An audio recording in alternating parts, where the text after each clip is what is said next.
हमारा मंगल पता नहीं होगा कि नहीं होगा, ऐसी सोच का त्याग कर दो, क्योंकि अब हमारा परम मंगल होने का समय आ गया है। नहीं, हमें ये सौभाग्य न प्राप्त होता जो हमें लाडली जी की बिना किसी कारण, बिना किसी हेतु के ऐसी अपार कृपा का परिचय मिला है, अपार सुख देने वाले राधा नाम का परिचय मिला है, समस्त कर्म बंधनों को नष्ट करके दिव्य प्रेम प्रदान करने की सामर्थ्य वाले श्रीधाम वृंदावन का परिचय मिला है, महिमा सुनने को मिली है। इससे हमें विश्वास हो जाना चाहिए कि अब हमारा परम मंगल है। श्रीपाद प्रबोधानंद जी महाराज कह रहे हैं, देहेस्मिन्नति कुत्सुते त्यजत वृथाध्यासं यतः संस्मृति घोरा चिंतय चिदघनम निज वपुः सर्वंच वृंदावने घोराः सन्तु विपत्ति कोटय इह त्वं याहि नो विक्रिया मारब्ध क्षयमावसै तददथ तन्नाथौ सदा खेलय। हे भाई, देहेस्मिन् नति कुत्सिते त्यज व्यथाध्यासम यतः संस्मृति। ये जो तुम देह को बहुत अच्छा मान रहे हो, इससे बहुत ममता कर लिए हो, इसे अहम में बैठा लिए हो कि मैं स्त्री, मैं पुरुष, मैं कर्ता, मैं भोक्ता, ये तुम्हारे मलिन विचार हैं। अज्ञान के द्वारा मलिनता हो जाने पर इस शरीर में अहम बुद्धि हो जाती है, मम बुद्धि हो जाती है। ये मैं शरीर हूं, शरीर मेरा है, ऐसी अहमता ममता हो जाती है। इसी में सारे के सारे कुत्सित विकार रहते हैं, सारे के सारे पापाचरण इसी भाव में रहते हैं। देहेस्मिन् नति कुत्सिते त्यज। अब तुम्हें उपदेश कर रहे हैं श्रीपाद कि इस भाव को त्यागना होगा। देखो, कल किसी ने प्रश्न किया, ये ब्रह्मांड का सृजन, लय, ये सब, तुम हो कहाँ, तुम्हारी स्थिति कहाँ है? सुन सुना के, पढ़ पढ़ा के प्रश्न कर लेना या उत्तर दे लेना, ये अलग बातें हैं। अनुभूति करना, ये सबसे अलग बात है। इतना हम देह भाव में मगन हो गए हैं, तन्मय हो गए हैं कि ऐसा हमें भान ही नहीं होता कि मैं शरीर नहीं हूं। 3.5 हाथ के शरीर में अपने हाथ से ना आप रह रहे हैं, फिर भी आपको अपना परिचय नहीं है। बहुत ज्ञानी बनते हो, बहुत प्रश्नकर्ता बनते हो, ऐसा लगता है कि तुम्हें सब शास्त्रों का ज्ञान हो गया है। पर हम और कुछ ज्यादा जानने की बात नहीं कहते। तुम अपने को जान लो, फिर सबको जान जाओगे। जानो अपने को। अपने को तो तुम देह माने हुए हो, अपने को तो तुम बुद्धि माने हुए हो। मैं बुद्धिमान, मैं ज्ञानवान, फिर तुम हो क्या? जब तुम अपना निर्णय नहीं कर पा रहे तो ब्रह्मांड का निर्णय क्या कर पाओगे? ये जब तक देह भाव है तब तक केवल सद असद क्रियाएं होती रहती है। ध्यान देना हमारी बात पर।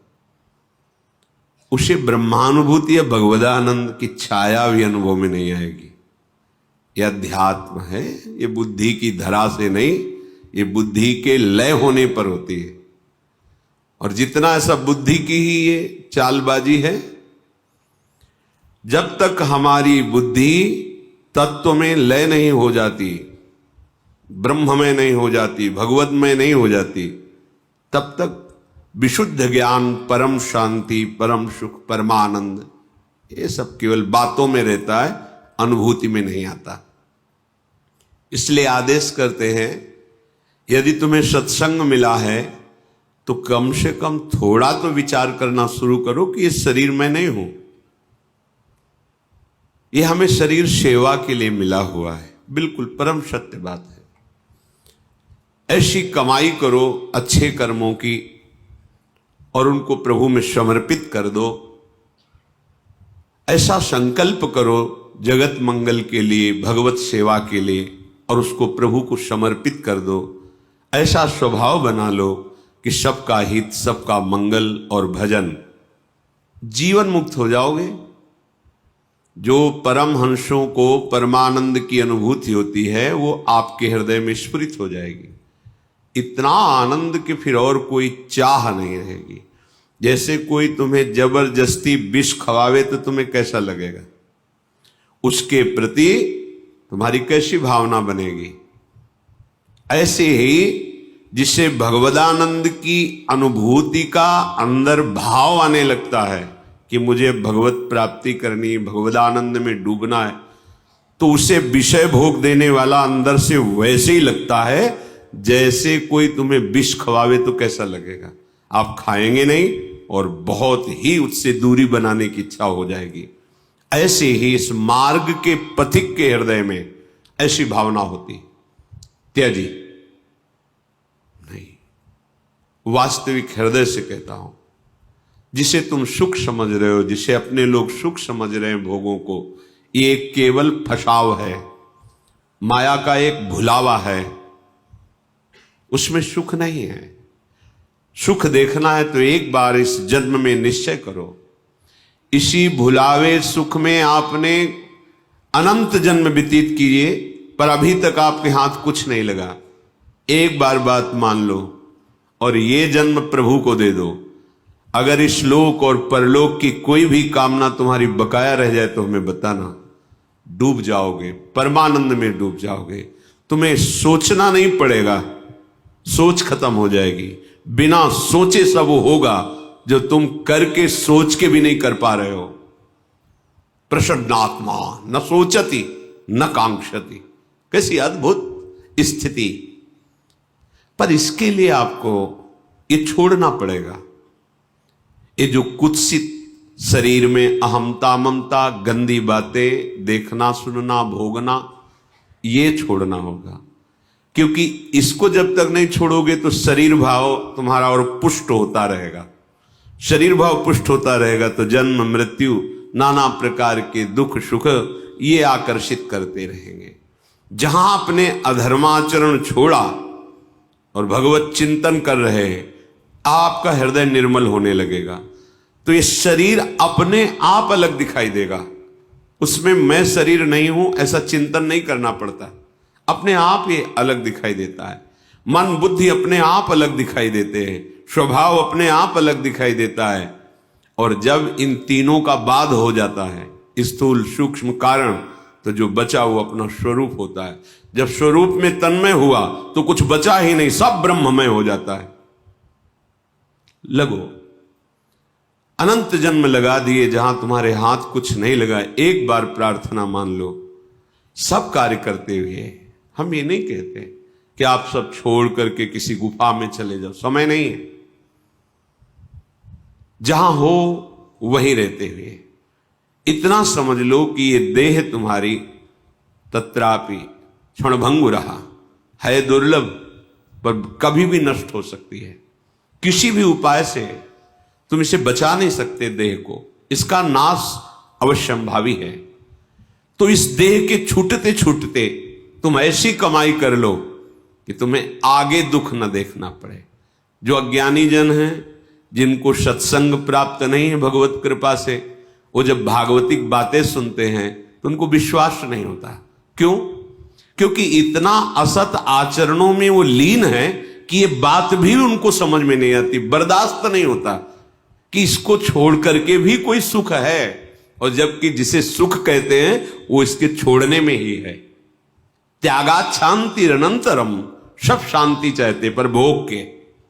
और भगवान कह रहे जिन्होंने रचा है, त्यागात शांति अनंतरम, त्याग करते ही शांति का प्रादुर्भाव हो जाता है।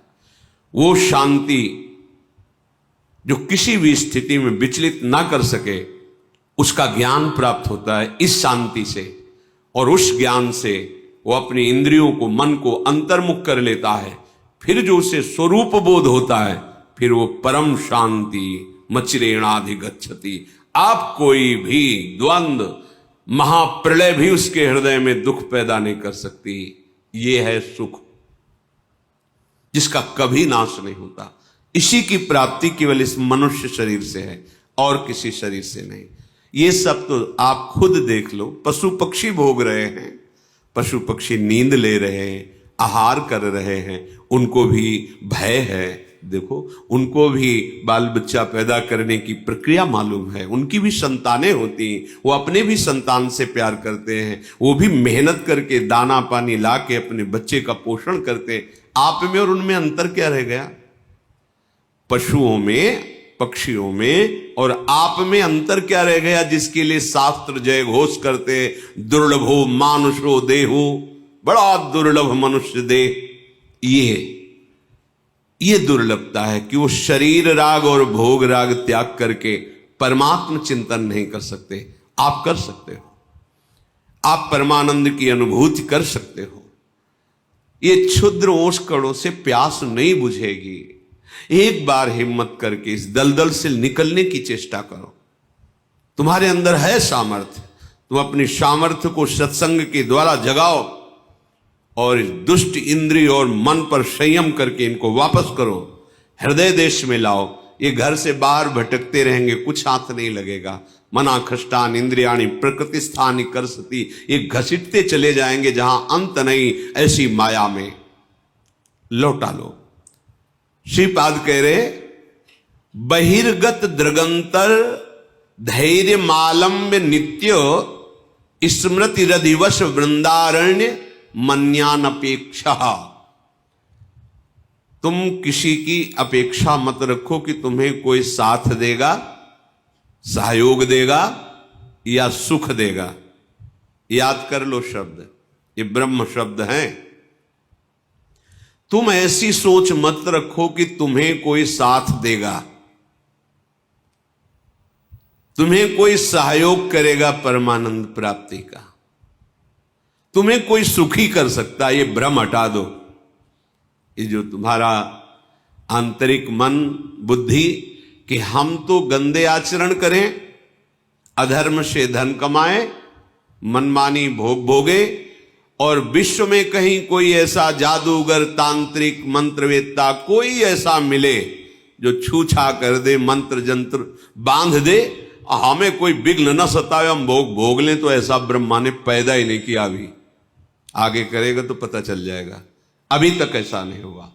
निज कृत कर्म भोग सुनु भ्राता। यदि किसी के पास जाने से, किसी प्रक्रिया से आपका आगंतुक विपत्ति नष्ट हो रही है, तो वो विधान पहले लिखा हुआ है।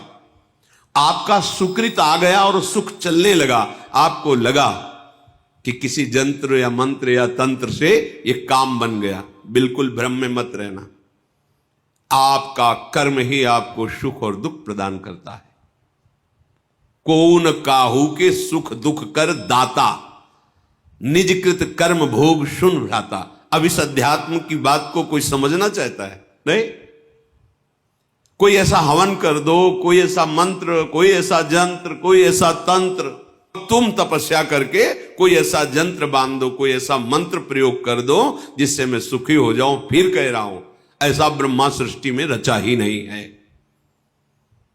यहां जो रचना है वो भगवान के द्वारा। वो कह रहे, अवश्यमेव भोक्तव्यम कृतम कर्म शुभाशुभम। तुम्हें भोगना पड़ेगा अपने शुभ अशुभ कर्म।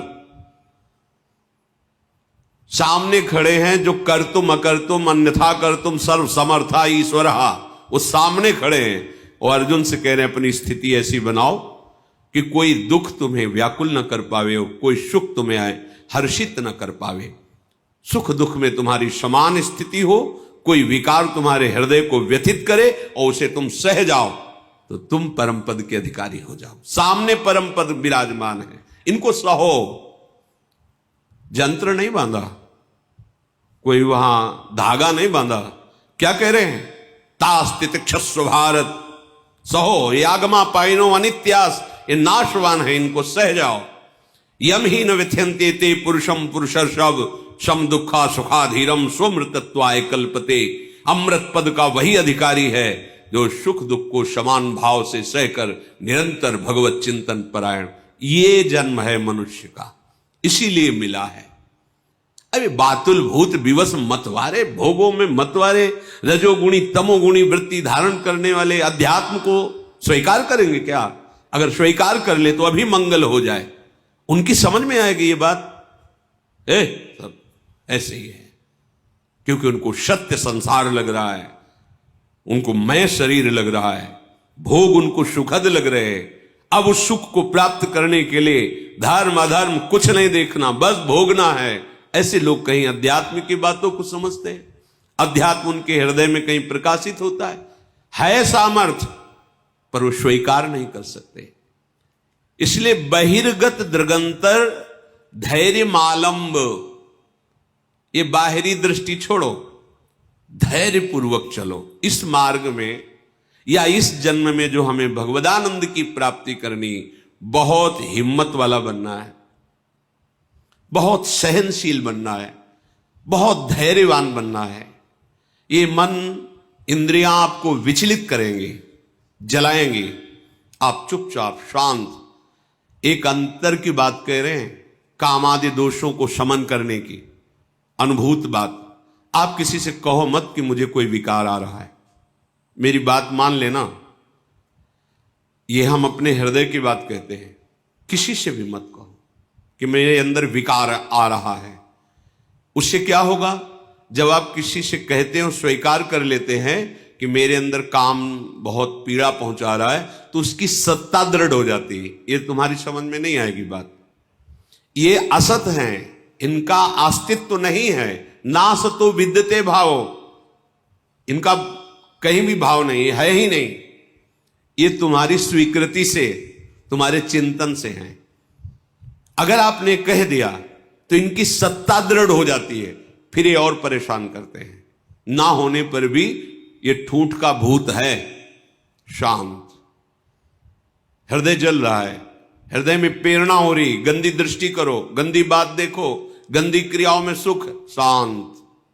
ना कोई चेष्टा और ना किसी को समझने दो, अपने आप अंदर ही भस्म हो जाएंगे, क्योंकि आपके हृदय में परम लक्ष्य भगवत प्राप्ति का और नाम जब सत्संग चल रहा है, शांत हो जाएंगे। कभी कभी अशुद्ध भोजन हो जाने पर, रजोगुणी तमोगुणी भोजन हो जाने पर इनकी प्रबलता नजर आती। शांत रहो, देख लो, कुछ ही घंटों में समन हो जाएगा। शांत रहो, ये अनुभव की बातें कह रहे हैं। शांत रहो, कोई चेष्टा मत करो। भजन बने बने लेट जाओ, सो जाओ चुपचाप, कुसंग मत करो। कुछ ही घंटों में अपने आप वो गुण टिकेगा नहीं जो तमोगुण रजोगुण भोग वासना पैदा कर, शांत हो जाएगा। अगर कोई चेष्टा की, अगर कोई बाहरी वृत्ति वस्तु व्यक्ति स्थान का संयोग बनाया, वो संस्कार दृढ़ हो जाएंगे और आपको भोगों में सुख है ऐसा निश्चय हो जाएगा। भारी पतन होना शुरू हो गया। बहिर्गत दृगंतर धैर्य मालंब्य, धैर्य पूर्वक सह जाओ, धैर्य का सहारा लो। कोई तुम्हें सता नहीं सकता, थोड़ा जलन बर्दाश्त करो। दोनों तरफ जलन है, थोड़ी देर। ये मध्य में खड़े, इधर परमार्थ है अध्यात्म, इधर है मायामय मार्ग। इसमें प्रारंभ से लेके अंत तक जलन बढ़ती चली जाएगी।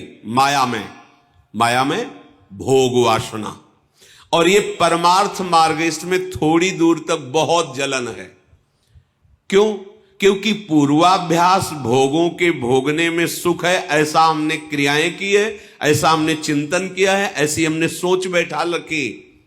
अब वो जब उधर की तरफ से रोका जाता है तो जलन पैदा करते हैं। उस जलन को सह जाना ही तपस्या कहते हैं, ताप को सहना तप कहते हैं। अपने संयम नियम पूर्वक भगवत मार्ग को पुष्ट करने के लिए जो जलन प्राप्त होती है, उसे सह जाना, वो महात्मा हो जाता है। ये थोड़ी दूर जलन के बाद अमृत में शांति है, और इसमें थोड़ा सुखद भाव आने के बाद सदैव जलन ही जलन है। अब जब दोनों तरफ देख रहे हैं कि हमें मरना ही है, जलना ही है, तो हम भोग करके जलन को बढ़ाने वाले मार्ग में नहीं जाते।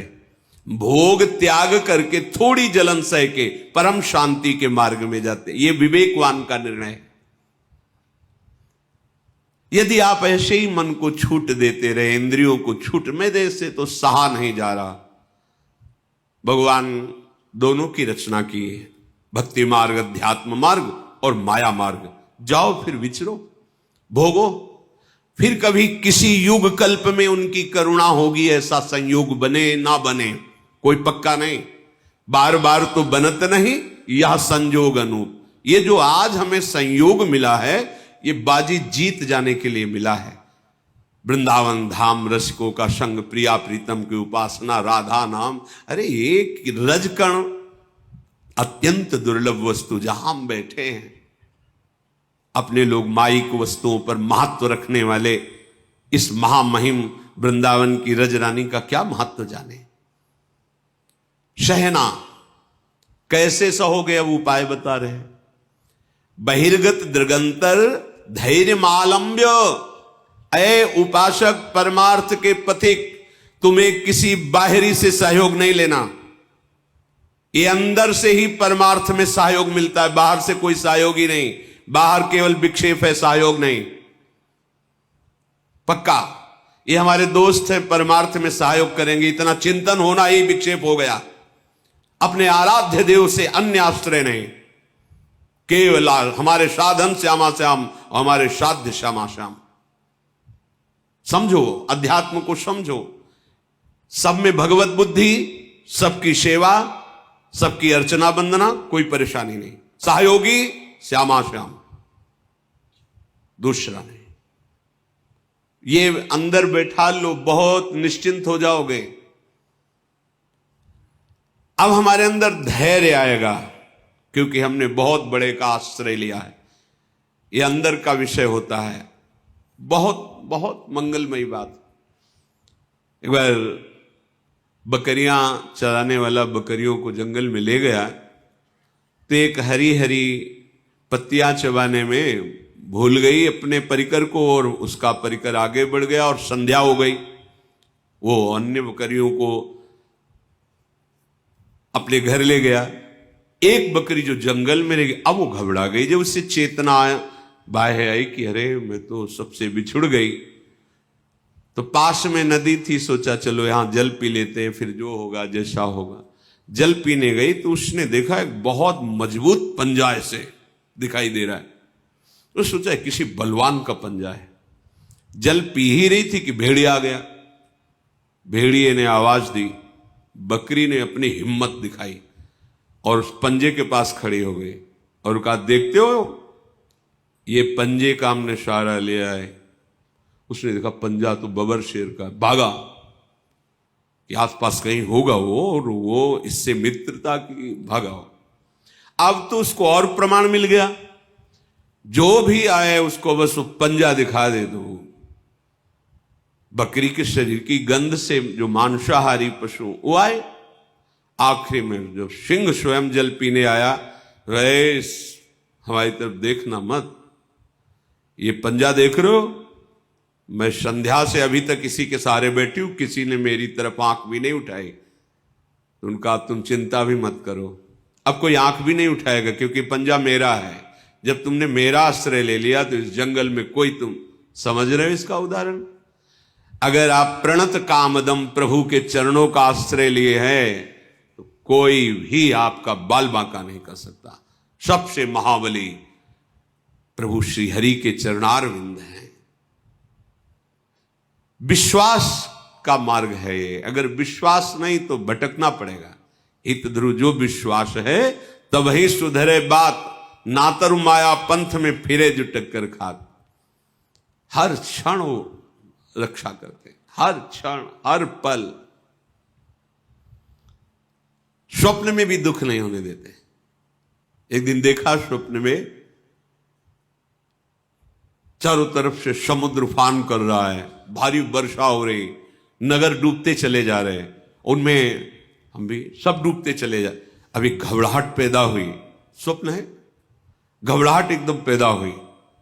एक बालक इतना बड़ा जाता है, अंगुली पकड़ता है, चलो हमें वो मार्ग पता है जहां ये समुद्र तुम्हें डुबो नहीं पाएगा, दौड़ो हमारे साथ। अचानक ऐसे ऊंचे स्थान पर ले जाता है, आप बिल्कुल निश्चिंत रहो, यहां कोई भी पानी नहीं आ सकता। आंख खुली एकदम, इतना दिल लगा, देखो स्वप्न में भी डर नहीं पैदा होने देते, स्वप्न में भी दुख पैदा नहीं। शरणागत वत्सल भगवान स्वप्न में भी दुख, फिर जागृत की क्या कहे, आश्रय लेके तो देखो। बहिर्गत दृगंतर धैर्य मालम्ब, सहारा लो किसका, प्रभु का, और धैर्य धारण करो, सहना सीख जाओ। कैसे आप सह पाओगे, इसके लिए उपाय नित्य स्मृति, नित्य निरंतर भगवान की स्मृति। ये बहुत बड़े स्मरण, बहुत बड़ी उपलब्धि है। ये बाहरी साधनों की बात यहां नहीं कह रहे, स्मृति सिर्फ अंदर की बात होती है।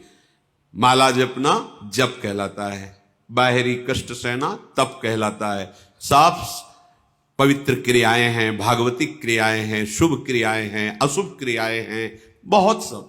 यहां एक शब्द केवल बोला गया, श्रीपाद कह रहे नित्य स्मृति। गीता जी का फल भी अर्जुन को जो मिला, तो नष्टो मोहा स्मृतिर लब्धा त्वत्प्रसादान्मयात्, ये स्मृति बहुत जोर की उपलब्धि है। मानो साधना का फल है अखंड स्मृति, बहुत बड़ी। यस्य स्मरण मात्रेण जन्म संसार बंधनात् विमुच्यते, जिनका स्मरण जन्म मरण से मुक्ति दिला देता है। हरि स्मृति सर्व विपद विमोक्षणम, कोई भी विपत्ति तुम्हें दुखी नहीं कर सकती, गिरा नहीं सकती, फंसा नहीं सकती, निराश नहीं कर सकती। कब, जब हरि स्मृति, हरि का स्मरण चल रहा है। और अगर हरि का स्मरण नहीं, तो कोई भी संपत्ति तुम्हें सुखी नहीं कर सकती। शंकर सहस विष्णु अज तो ही, सकहि न राख राम कर द्रोही। का हनुमंत विपति प्रभु सोई, जब तो सुमिरन भजन न होई। स्मृति रात दिन अपनी प्यारी जो प्यारे जो के नाम की स्मृति, रूप की स्मृति, लीला गुण की स्मृति, धाम की स्मृति, भगवत प्रेमी महात्माओं की स्मृति। जिनको नाम लेत दुख छूटत, सुख लूटत तिन संगति। जिनको नाम लेत दुख छूटत, सारे विघ्नों का नाश करने में समर्थ है प्रभु और प्रभु के प्रेमी जनों की स्मृति। नित्य स्मृति, इस पर ध्यान दो, यही तुमको सब सामर्थ्य देगी सहने की। हर समय मधुर मधुर स्मृति। नाम कितना मीठा, कितना रसमय, कितना सहज सरल, राधा राधा राधा। देखो जबकि कैसी अनुपम सामर्थ्य आपके हृदय में आती है। और ये केवल भावुकता का निर्णय नहीं है। पूज्य राधा बाबा महाराज ऐसे संत जो शास्त्र के एक अक्षर की भी कभी अवहेलना नहीं, एक अक्षर, पूरा श्लोक या शब्द तो बात जाने दो, शास्त्र प्रमाण से जो अपने जीवन को बांध के रखे, वो महापुरुष। संन्यास से नाम में नाम, जुगल नाम से विश्राम भूमि राधा नाम। जब राधा नाम का परिचय जागृत हुआ तो बाबा सब भूल गए। सन्यास का मंत्र तो कीर्तन से ही रुकने लगा था गीता वाटिका में। भाई जी की कृपा से फिर जुगल नाम, और जुगल नाम की कृपा से राधा नाम, और राधा नाम की कृपा में ऐसे डूब गए, राधा राधा राधा राधा राधा राधा राधा। ऐसे ऐसे परम ज्ञानी महात्मा जो पूज्य श्री जयदयाल जी महाराज जब श्री कृष्ण स्वरूप का वर्णन किए तो उन्होंने कहा कि मेरी रुचि नहीं है। क्यों? ब्रह्म है मुझे पता है, पर ये स्वीकार करके माया को और रूप धारण किए हुए हैं। हम तो पर ब्रह्म परमात्मा तत्व की उपासना करते हैं। मुझे कहे एक बार भाई जी से मिलो कभी, हमें किसी से मिलने की आवश्यकता नहीं। संयोग बना तो वही कहां स्थित हो गए, राधा राधा राधा। और भाई जी के प्रति कैसी श्रद्धा कि जैसे अपने प्रेमी जन वृंदावन धाम की निष्ठा ले लेते, प्राण चाहे छूट जाए धाम नहीं छूटेगा, ऐसे उन्होंने भाई जी के शरीर के साथ का क्षेत्र संन्यास लिया। जहां भाई जी का शरीर वहीं राधा बाबा का शरीर, जहां उनकी चिता लगी वहीं टीन छवा के पूरा जीवन व्यतीत किया। राधा राधा राधा।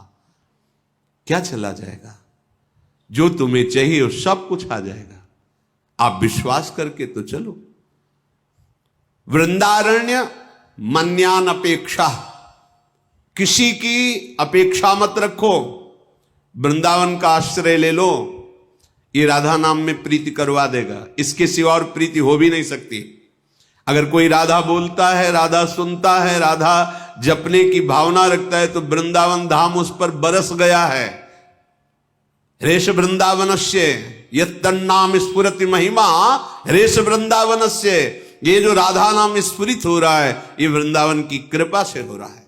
और राधा नाम की कृपा स्मृति में बदलेगी। स्मृति ये किया नहीं जाता, जब किया नहीं जाता वो स्वाभाविक चलता है। जैसे कोई दिल को मसला करे, एक आनंदमयी पीड़ा के साथ राधा राधा राधा राधा जपते जपते ऐसी अतृप्ति कि अभी हमसे जब होता ही नहीं, वो भजन होता ही नहीं जो होना चाहिए। बार बार फिर रोना, फिर पुकारना, फिर उनके साथ विहरण करना, ये सब प्राप्त हो जाता है। तो देहस्मिन् नति कुत्सिते त्यज वृथाध्यासम यथा संस्मृति। ये देहाभिमान छोड़ो, ये बहुत गंदा देह है। भगवत प्राप्ति कर लो तो धन्य, और नहीं तो किसी काम का नहीं है। यहां जितने भी श्रीधाम वृंदावन के उपासक वासी खगमृग पशु पंछी, ये सब चिदानंद हैं। हमारी दृष्टि पार्थिव है, इसलिए हम नहीं देख पा रहे हैं। घोरा चिंते चिदघनम निज बपु सर्वंच वृंदावने। यदि आप वृंदावन का आश्रय लेकर के इस शरीराभिमान को छोड़कर राधा राधा रटोगे तो निज बपु तुम अपने स्वरूप को प्राप्त हो जाओगे, जो बड़ा कठिन है स्वरूप में स्थित होना। घोरा संत विपत्ति कोट ही तुम याहिनो विक्रिया। विचलित मत होना, चाहे जितनी घोर विपत्ति आ जाए। अपनी उपासना को मत छोड़ना, अपने भाव को मत कम होने देना। ये माया का नाटक है, वो रच सकती है ऐसी विपत्ति, ऐसी दुखद परिस्थिति कि आप लोग को लगेगा, कहते थे नाम जप करो सब सुख मिल जाएगा। यहां तो सब सुख हमारे माने हुए लुट रहे हैं, क्योंकि तुम्हारे माने हुए हैं। जिसका तुम भजन कर रहे हो, अब वो तुमको इन खिलौनों से हटाकर अपने साथ खिलाना चाहता है। अहो भाग्य! अब वो तुम्हें परम सुख में निमग्न करना चाहता है। तुम किसी भी विकार से विचलित मत होना, किसी भी विपत्ति से, चाहे कोटय करोड़ों विपत्ति आ जाए, विचलित मत होना। मारब्ध क्षय मावसई तदथ तन्नाथो सदा खेलय। तुम्हारे शरीर का रचा हुआ प्रारब्ध नाश हो रहा है। अब तुम्हारा वो शरीर तुम्हें अनुभव में आएगा जिसके तन्नाथो सदा खेले, अपने नाथ श्यामा श्याम के साथ सदा रहने को मिलेगा, खेलने को मिलेगा। उनके साथ हर क्षण हमारा व्यतीत होगा। सोचो कितना बड़ा लाभ हमें अपने प्राणाराध्य श्यामा श्याम के साथ रहने को मिलेगा। उनका उच्छिष्टामृत पान करते हुए उनकी लीला में महासुख में निमग्न, अनुमान भी नहीं कर सकते कि कैसा महासुख होगा। अरे जिनकी एक झलक पा जाएं योगींद्र मुनींद्र तो उन्मत्त हो जाएं, उन प्रभु के साथ रहने को मिलेगा। बस हम जो सत्संग में सुन रहे हैं उसे विश्वास पूर्वक माने, अपने आचरण में उतारे, तो हमारे जीवन का निश्चित वो महासुख जो हम ढूंढ रहे हैं अनुभव में आ जाएगा।